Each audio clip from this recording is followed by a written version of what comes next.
SP leader Azam Khan ने कहा है कि जो लोग कानूनी तौर पर मुजरिम साबित हुए हैं, ऐसे लोग आज बड़े बड़े आईनी ओहदों पर फायज हैं। सिख फसादात पर अदालत की जानिब से सज्जन कुमार को सुनाए गए फैसले पर आजम खान ने ये रद्दअमल जाहिर किया। कही जा रही हैं तो एक बात हम भी कह दें कि जो कातिल संवैधानिक कुर्सियों पर बैठे हुए हैं उनके बारे में भाजपा का क्या विचार है।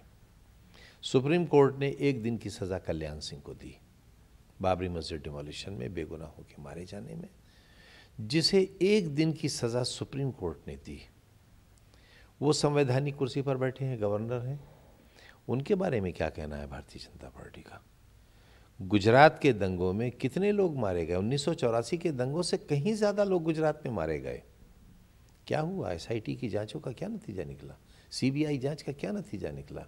कितने बड़े बड़े लोग हैं जो आज देश चला रहे हैं, वो उसमें मुजरिम है, नामजद मुजरिम है। उनके बारे में क्या राय है। गुजरात के कातिलों को अगर सज़ा नहीं मिलती और 84 के दंगे के कातिलों को सज़ा मिलती है तो फिर शायद जस्टिस ऑनरेबल जोसेफ साहब का ये कहना सही है कि सुप्रीम कोर्ट के चीफ जस्टिस जो फॉर्मर चीफ जस्टिस हैं वो खुद से फैसले नहीं करते थे, कहीं और से आते थे। लखनऊ में उत्तर प्रदेश असेंबली के रूबरू एसपी कारकुनों ने रियासत की मौजूदा सूरत हाल के खिलाफ बड़े पैमाने पर एहतजाज किया। एसपी कारकुनों का कहना है कि रियासत में नज्म व नस्क पूरी तरह से तबाह हो गई है।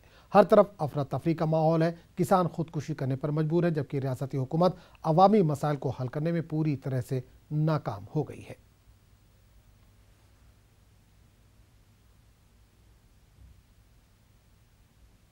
बेईमानी सिर्फ सरकार जो है लूट कर रही है।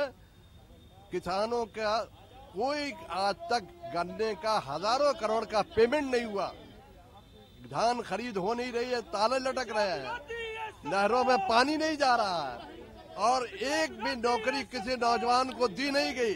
अस्पतालों में दवा नहीं है, पढ़ाई बेसिक शिक्षा में किताबें नहीं दी गई। ये सरकार कोई जन हित के किसी काम को आज तक नहीं किया। देखिए, विधानसभा का कार्यकाल बहुत कम है, 2 दिन के लिए सदन बुलाया।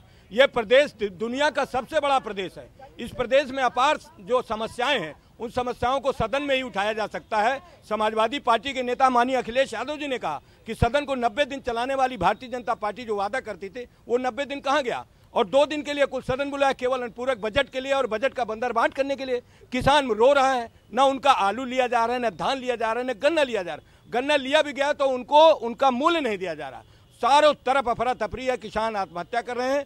लेकिन भारतीय जनता पार्टी इन मुद्दों से ध्यान हटाने के लिए तमाम मुद्दे ले आती है। हम समाजवादी पार्टी के लोग माननीय अखिलेश यादव जी के निर्देश पर आज चौधरी चरण सिंह जी की प्रतिमा पर सरकार का दिमाग खोलने के लिए, सरकार को किसानों के प्रति संवेदनशील बनाने के लिए हम यहाँ धरने बैठे हुए हैं।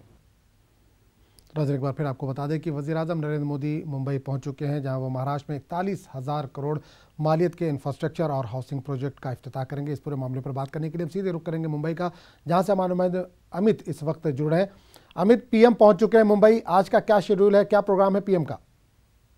निश्चित तौर पर प्रधानमंत्री नरेंद्र मोदी जो है पहुंच चुके हैं और वो एक पहले जो है निजी न्यूज चैनल के कार्यक्रम में शिरकत करेंगे। उसके बाद जो है वो थाने जाएंगे, मेट्रो परियोजना जो है उसका शुभारंभ करेंगे और जो महाराष्ट्र सरकार 90,000 घर बना रही है उस घर की स्कीम का भी लोकार्पण करेंगे।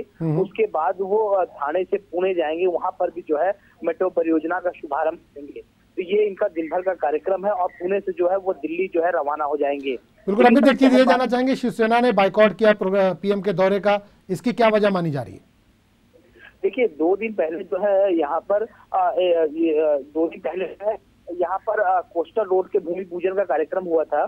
तो उसमें जो है देवेंद्र फडणवीस को न्योता नहीं दिया गया था, जबकि स्थानीय विधायक जो थे मंगल प्रभात लोढ़ा उन्हें सिर्फ न्योता शिवसेना वाला दिया गया था, लेकिन वो पहुंचे नहीं थे। तो इस बार जो है बीजेपी ने उद्धव ठाकरे को न्योता नहीं दिया है, जबकि इन दोनों ही जगह यानी मुंबई और पुणे के जो गार्डियन मिनिस्टर है शिवसेना की तरफ से एकनाथ शिंदे और विजय शिवतरे उनको न्योता दिया गया, लेकिन उद्धव ठाकरे को न्योता न देने की वजह से इन दोनों ने जो है इस कार्यक्रम का बहिष्कार किया है। इनका साफ तौर पर कहना है कि जब हमारे नेता को न्योता नहीं है तो हम कैसे आएंगे। लेकिन चूंकि जब 2 दिन पहले इन्होंने कोस्टल रोड का भूमि पूजन किया था उसमें भी देवेंद्र फडणवीस को न्योता नहीं दिया गया था, यानी कहीं ना कहीं 2019 के चुनाव के पहले जो है एक और जो दोनों के बीच जो रंजिश है वो दिखती नजर आ रही है। तो अभी एक चीज़ और जानना चाहेंगे, पीएम आज कई सौगात दे रहे हैं महाराष्ट्र को, तो क्या ये माना जाए कि 2019 का चुनाव सर पर है, उसकी तैयारियों के तौर पर देखा जा रहा है इसको?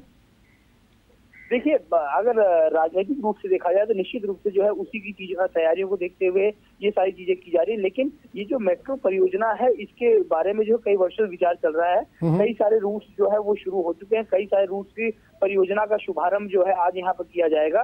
तो इस निश्चित रूप से आप इसे कह सकते हैं कि 2019 के चुनाव को देखते हुए सौगात जो है महाराष्ट्र के लोगों को, मुंबई के लोगों को मिल रही है। और इसमें सबसे बड़ी बात यह है कि जो 90,000 घर, पहली बार ऐसा हुआ है कि इतने बड़े पैमाने पर जो है घर बनाने की स्कीम जो है सरकार द्वारा की जा रही है, जिससे कई लोगों को फायदा मिलेगा। चलिए अमित, इस तमाम जानकारी के लिए आपका बहुत बहुत शुक्रिया। तो वज़ीर आज़म मुंबई पहुंच चुके हैं, जहां वो आज कई प्रोग्रामों में शिरकत करेंगे और महाराष्ट्र को कई सौगात देने वाले हैं।